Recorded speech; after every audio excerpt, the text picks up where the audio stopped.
Basic English class चल रही थी जहाँ पर आप सीख रहे थे शुरुआत से इंग्लिश पढ़ना, लिखना और बोलना। इंग्लिश को पढ़ने का तरीका, लिखने का तरीका और बोलने का तरीका यहाँ पर आप सीख रहे थे। बिगनर्स के लेवल की ये क्लास है, बिल्कुल शुरुआती तौर से जो अंग्रेज़ी को पढ़ना, लिखना और बोलना सीखना चाहते हैं उनके लिए। तो आज जो आप सीखेंगे क्या है, इट का इस्तेमाल करना। हम कौन सी इंग्लिश के सेंटेंसेस को बनाते वक्त इट का यूज़ करते हैं, कौन सी कंडीशन होती है, कौन सी सिचुएशन होती है, वो आप जानेंगे। यहाँ पर इट का इस्तेमाल बहुत ज़रूरी है। कोई भी सेंटेंस को क्रिएट करते हैं तो वो तो कौन सी सिचुएशन में कब हम इट लगाते हैं तो वो आप सीखेंगे।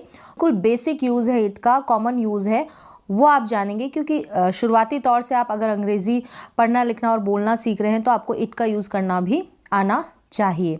तो चलिए स्टार्ट करते हैं। इट का अगर आप हिंदी में मीन लेंगे तो बनेगा यह। इट का हिंदी में मीन क्या होगा? यह। कहाँ पर हम इस्तेमाल करते हैं इसका? सिंगुलर नॉन लिविंग नाउन के पहले, एक वचन निर्जीव संज्ञा के पहले हम इट का इस्तेमाल करते हैं। सिंगुलर होनी चाहिए वो चीज़, वो नॉन लिविंग थिंग। सिंगुलर और नॉन लिविंग होनी चाहिए जिस भी चीज़ की बात की जाए। एग्जाम्पल के थ्रू आप और अच्छी तरीके से समझ जाएंगे। तो यहाँ पर लिखा है सेंटेंस हिंदी में, यह टेबल है। तो जो ये टेबल है वो है सिंगुलर नॉन लिविंग नाउन। क्या है? सिंगुलर नॉन लिविंग नाउन है। तो इससे पहले हम इस यह के लिए इट का यूज़ करेंगे। It is a table. अगर आप इट की जगह दिस का यूज़ भी करते हैं तो वो गलत नहीं होगा, लेकिन यहाँ हम स्पेशली इट का यूज़ सीख रहे हैं तो इस सिचुएशन में हम इट का यूज़ कर सकते हैं, वो भी बिल्कुल करेक्ट है। यह टेबल है, इट इज़ अ टेबल। अब आप कोई भी नॉन लिविंग नाउन लीजिए, सिंगुलर होनी चाहिए और इस तरीके के सेंटेंसेस को बनाने की कोशिश करें ताकि आप बिगनर हैं तो इस तरह के सेंटेंसेस भी आपको बनाने आए। नेक्स्ट है कि यह कुर्सी है। It is a chair. It is a chair. Is का मतलब है हिंदी में। It is a chair. यह कलम है। It is a pen. तो इस तरीके से आप काफ़ी सारे सेंटेंसेस खुद से क्रिएट कर सकते हैं, खुद से बना सकते हैं।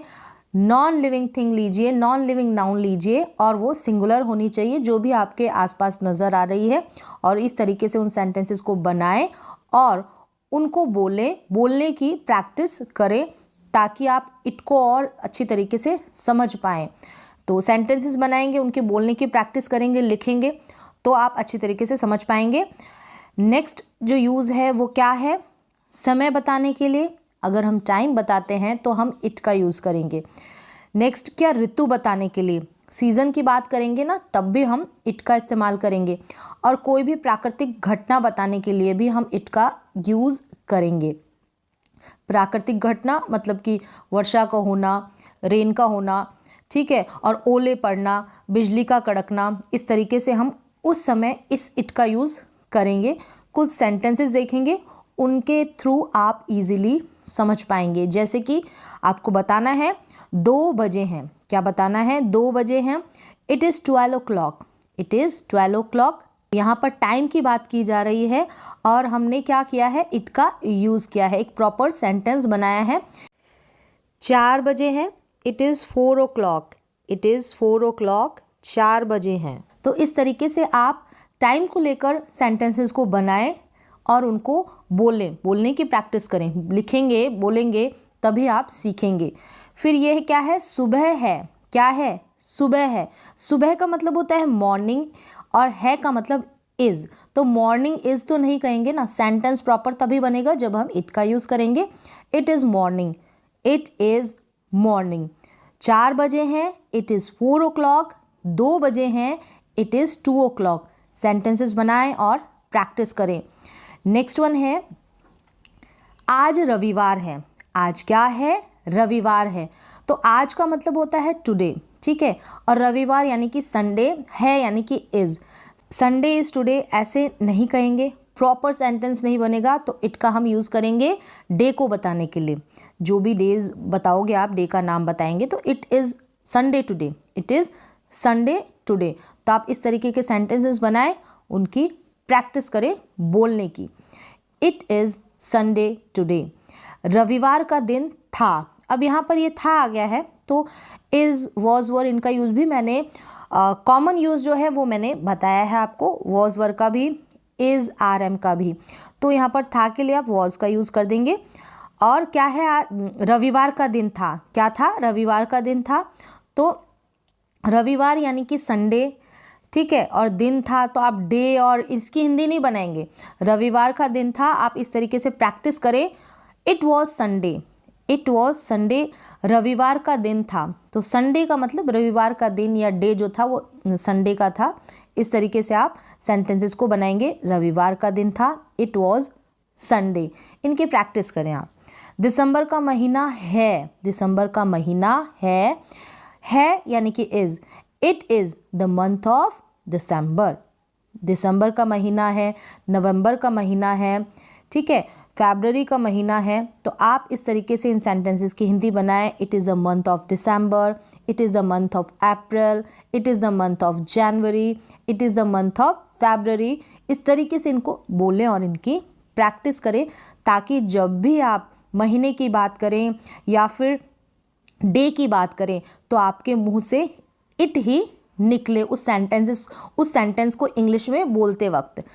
नेक्स्ट है, आज बहुत गर्मी है। गर्मी की बात की जा रही है, ना तो हम दिस का यूज़ कर सकते हैं, ना ही का, ना शी का, तो हम यहाँ पर भी इट का ही यूज़ करेंगे। आज बहुत गर्मी है, it is very hot today. बहुत यानी कि वेरी, टुडे यानी कि आज, हॉट मतलब गर्म, ठीक है। तो it is very hot today, आज बहुत गर्मी है, it is very hot today. Next है, कल बहुत गर्मी थी, it was very hot yesterday. कल की बात की जा रही है, थी ना, तो वॉज, तो यस्टरडे लिखेंगे। क्या लिखेंगे, it was very hot, today नहीं लिखेंगे, वॉज आ गया तो बीते हुए कल की बात हो रही है, थी। तो आप इनकी जब प्रैक्टिस करेंगे तभी वॉज और इज़ का जो कॉन्सेप्ट है वो भी क्लियर आएगा और आपको पता चलेगा जब आप इस तरीके से सेंटेंसेस को बनाएंगे। कल बहुत गर्मी थी, it was very hot yesterday. आज बहुत गर्मी है, it is very hot today, it is very hot today. Repeat करें सेंटेंसेस को। आज बहुत ठंड है, आज की बात की जा रही है, it is very cold today, it is very cold today. अब कल की बात की जाएगी तो वॉज लगाएंगे और यस्टरडे का यूज़ करेंगे। सेंटेंसेस बनाएं और प्रैक्टिस कीजिए। वर्षा हो रही है, बारिश की बात की जाएगी तो बारिश के लिए भी हम इट का यूज़ करेंगे, ठीक है। इट इज़ रेनिंग, बारिश हो रही है, बारिश हो रही है कंटिन्यूटी को बता रहा है, कंटिन्यूस टेंस है, प्रेजेंट कंटिन्यूस, तो इज़ रेनिंग। तो थोड़ा बहुत आपको टेंसेस का कॉन्सेप्ट भी क्लियर होना चाहिए, बेसिक सी नॉलेज होनी चाहिए आपकी टेंसेस की। तो उनके बारे में भी मैंने आपको बताया है बहुत ही सरल भाषा में, बहुत ही इजी लैंग्वेज में, तो आप वो भी सीखें। वर्षा हो रही है, इट इज़ रेनिंग। नेक्स्ट है, अंधेरी रात है, तो अंधेरी रात की बात की जा रही है तो भी हम ना तो ही का यूज़ कर सकते हैं, न दा का, न शी का। इस तरीके से अंधेरी रात है, क्या है, अंधेरी रात है। यहाँ पर भी हम इट का यूज़ करेंगे। अंधेरी रात का मतलब है डार्क नाइट, अंधेरी रात का मीन है dark night. It is a dark night, it is a dark night. Next one है, बिजली चमक रही है, क्या है, बिजली चमक रही है, इट इज़ लाइटनिंग। बिजली चमकना, लाइटनिंग, इट इज़ लाइटनिंग, बिजली चमक रही है। ओले पड़ते हैं, यहाँ पर पढ़ते नहीं है, ओले गिरते हैं या फिर ओले पड़ते हैं, तो इस पढ़ते को आप करेक्ट कर लें। ओले गिरते हैं या ओले पड़ते हैं, इट हेल्स, क्या है, इट हेल्स। ओले की बात की जाएगी, बिजली की बात की जाएगी, अंधेरी रात की बात की जाएगी, बारिश की, ठंड की, गर्मी की, तब हम, और महीना, दिन, तब हम क्या करेंगे, तब हम समय की बात की जाएगी, तब हम क्या करेंगे, किसका इस्तेमाल करेंगे, इट का इस्तेमाल करेंगे। तो आप इसको और भी अच्छी तरीके से जब समझ पाएंगे जब आप इसी तरीके के सेंटेंसेस बनाएंगे, उनको लिखेंगे और फिर उनके बोलने की जब प्रैक्टिस करेंगे तो ये और भी अच्छी तरीके से आपको कॉन्सेप्ट क्लियर हो जाएगा। नेक्स्ट वन है, कोई सिचुएशन आती है उसमें होता है कि समय हो चुका है या गया है, हो चुका है या गया है, तब हम हैज़ बीन से पहले इट का यूज़ करेंगे। तो इनकी आप प्रैक्टिस करेंगे तो अच्छी तरीके से सीखेंगे, तो इनकी प्रैक्टिस ज़रूरी है। तो हैज़ बीन से पहले हम इट का यूज़ करेंगे। ये जो हिंदी का सेंटेंस बनाएंगे उसके लास्ट में होगा कि समय हो चुका है या गया है, ये फीलिंग देगा। समय हो चुका था, पास्ट की बात हो गई, गया था तो हैड बीन होगा, उससे पहले इट का यूज करेंगे। आप हिंदी के वाक्यों को देखकर पहचाने तो लास्ट में होगा चुका है, गया है। प्रेजेंट की बात होगी, चुका था या गया था तो पास्ट की बात होगी। अब यहाँ पर है 2 दिन हो गए हैं, तो गया है ना यहाँ पर, तो गए हैं या गए हैं, तो कंफ्यूज ना हो कि यहाँ तो गया है और यहाँ पर गए हैं। आप हिंदी के सेंटेंस को देखें, 2 दिन हो गया है या 2 दिन हो गए हैं, तो जो भी आपको परफेक्ट लगे वही हिंदी में लेंगे। 2 दिन हो गए हैं तो कितने दिन की बात की जा रही है कि 2 दिन, यानी कि 2 डेज हो गए हैं। तो इस तरह के जब भी सेंटेंस आएंगे तो वहाँ पर भी हम इट का यूज़ करेंगे। प्रेजेंट की बात की जा रही है तो हम लिखेंगे हैज़ बीन। क्या लिखेंगे? हैज़ बीन, जैसे कि यहाँ पर बताया गया है। It has been 2 days, it has been 2 days. Next है 2 साल हो चुके हैं। 2 साल हो चुके हैं या हो गए हैं, दोनों का जो मीन है हिंदी में सेम ही है। 2 साल हो चुके हैं या फिर 2 साल हो गए हैं, सेम सिचुएशन है, सेम मीनिंग दे रहा है ये। It has been 2 years, it has been 2 years, 2 साल हो चुके हैं।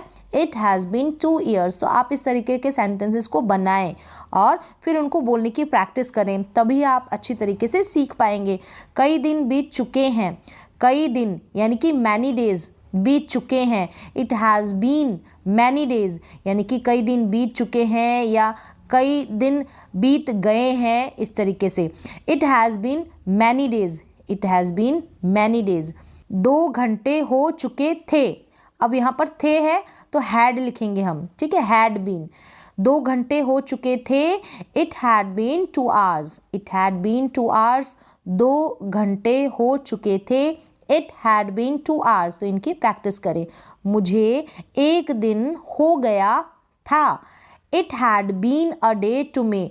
अब यहाँ पर मुझे 1 दिन हो गया था, मुझे या उसे या तुम्हें, इस तरीके से जब हमको इंग्लिश में लिखना होगा तो इसको हम क्या करेंगे कि लास्ट में टू मी या टू हिम या टू हर इस तरीके से हम ऐड कर देंगे ऑब्जेक्ट के रूप में। जो भी या मुझे, तुम्हें या उसे की बात की जाएगी तब, या किसको हो गया है, ठीक है, किसको हो गए हैं 2 दिन या हो गए थे किसको 2 दिन, तो ये चीज़ को दिखाने के लिए हम लास्ट में टू के साथ हम वो लिख देंगे, टू मी या टू हिम या टू हर, इस तरीके से। जैसे कि मुझे 1 दिन हो गया था, it had been a day, it had been a day है ना, 1 दिन। It had been a day किसको? मुझे, to me. It had been a day to me. मुझे 10 साल हो गए हैं, मुझे, it has been 10 years to me, it has been 10 years to me. उसे 3 घंटे हो गए हैं, उसे 3 घंटे हो गए हैं, it has been 3 hours to him. उससे की बात की जा रही है तो to him, it has been 3 hours to him. या फिर कहेंगे कि उसे 3 घंटे हो गए थे, it had been 3 hours to him. Had लिख देंगे यहाँ पर, ठीक है, बीन से पहले हैड का यूज़ कर देंगे, पास्ट की बात की जाएगी। तो इस तरीके से जो कॉमन यूज़ है बिगनर्स के लेवल के लिए वो यहाँ पर मैंने इट का यहाँ पर मेंशन किया है, स्पेशली जहाँ पर इसका अधिकतर यूज़ किया जाता है। 1-2 और इसके यूजेस है वो मैं आपके साथ बाद में शेयर करूँगी, तो आप इनके प्रैक्टिस करें हो सके जितना ज़्यादा, समय बताने के लिए, ऋतु बताने के लिए, प्राकृतिक घटना के लिए, इस तरीके से। और सिंगुलर नॉन लिविंग नाउन के लिए भी इसका यूज़ हम कर सकते हैं, और दिस का भी हम यूज़ करते हैं, तो ज़्यादा कन्फ्यूज़ ना हो। इस तरीके से आप प्रैक्टिस करें इट का यूज़ करके और सेंटेंसेस को बनाकर उनको बोलने की। तो आज के लिए बस इतना ही, मिलते हैं एक और नए एजुकेशनल वीडियो के साथ, तब तक के लिए थैंक यू सो मच।